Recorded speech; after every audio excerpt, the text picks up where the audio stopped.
Hello, fourth form. Today we're going to continue with Tales of a Fourth Grade Nothing. We're going to read the second part of chapter 7 from page 103. Why are you in my room? I asked. He smiled. You know you're not supposed to be in here. This is my room. Want to see? Fudge said. See what? Want to see? What? What are you talking about? I asked. He jumped off my bed and crawled underneath it. He came out with our poster. He held it up. See, he said. Pretty. What did you do? I yelled. What did you do to our poster? It was covered all over with scribbles in every color magic marker. It was ruined. It was a mess and it was ruined. I was ready to kill Fudge. I grabbed my poster and ran into the kitchen to show it to my mother. I could hardly speak. Look, I said, feeling a lump in my throat. Just look at what he did to my poster. I felt tears come to my eyes, but I didn't care. How could you let him? I asked my mother. How? Don't you care about me? I threw the poster down and ran into my room. I slammed the door, took off my shoe, and flung it at the wall. It made a black mark where it hit. Well, so what? Soon I heard my mother hollering and then Fudge crying. After a while, my mother knocked on my bedroom door and called, Peter, may I come in? I didn't answer. She opened the door and walked over to my bed. She sat down next to me. I'm very sorry, she said. I still didn't say anything. Peter, she began. I didn't look at her.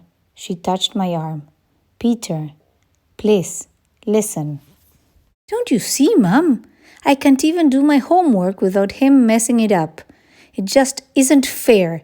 I wish he was never born. Never. I hate him. You don't hate him, my mother said. You just think you do. Don't tell me, I said. I mean it. I really can't stand that kid. You're angry, my mother told me. I know that I don't blame you. Fudge had no right to touch your poster. I spanked him. You did? I asked. Fudge never gets spanked. My parents don't believe in spanking. You really spanked him? I asked again. Yes, my mother said. Hard? I asked. On his backside, she told me. I thought that over. Peter, my mother put her arm around me. I'll buy you a new poster board tomorrow. It was really my fault. I should never have let him into your room. That's why I need a lock on my door, I said. I don't like locks on doors. We are a family. We don't have to lock each other out. If I had a lock, Fudge wouldn't have found my poster. It would happen again, my mother promised. I wanted to believe her, but really I didn't. Unless she tied him up, I knew my brother would get into my room again. The next day, while I was at school, my mother bought a new yellow poster board. The hard part was explaining to Jimmy that we had to start all over again. He was a good sport about it. He said this time he'd make sure his truck didn't look like a flying train. And I said this time I'd make pencil marks first so my letters didn't go uphill. Our committee met that afternoon. Sheila didn't mention the last time. Neither did we. Me and Jimmy worked on the poster while Sheila copied our written work into the booklet. We'd be ready to give our oral report to the class on Monday. Not like some committees who hadn't even started yet. By 5 o'clock, we had finished our poster and Sheila was almost done with the cover for our booklet. Jimmy walked over and stood behind her, watching her work. After a minute, he yelled, What do you think you're doing, Sheila? I got up from the floor and joined them at my desk. I took a look at the cover. It was pretty nice. It said, Transportation in the City. Under that, it said, by Sheila Tubman, Peter Hatcher, and James Fargo. And under that, in small letters, it said, handwritten by Miss Sheila Tubman. Now I knew why Jimmy was mad. "Oh no," I said, holding my hand to my head. "How could you?" Sheila didn't say anything. "It's not fair," I told her. "We didn't put our names on the poster." "But the cover's all done," Sheila said. "Can't you see that? I'll never get the letter so straight again. It looks perfect." "Oh no," Jimmy shouted. "You're not handing this booklet in like that. I'll rip it up before I let you." He grabbed the booklet and threatened to tear it in half. Sheila screamed. "You wouldn't. I'll kill you. Give it back to me, Jimmy Fargo," she said, ready to cry. I knew Jimmy wouldn't tear it up, but I didn't say so. "Peter, make him give it back." "Will you take off that line about your handwriting?" I asked. "I can't. It'll ruin the booklet." "Then I think he should rip it up," I said. Sheila stamped her foot. "Oh, I hate you both." "You don't really," I told her. "You just think you do." "I know I do," Sheila cried. "That's because you're angry right now," I said. I couldn't help smiling. Sheila jumped up and tried to get the booklet, but Jimmy held it over his head, and he's much taller than Sheila. She had no chance at all.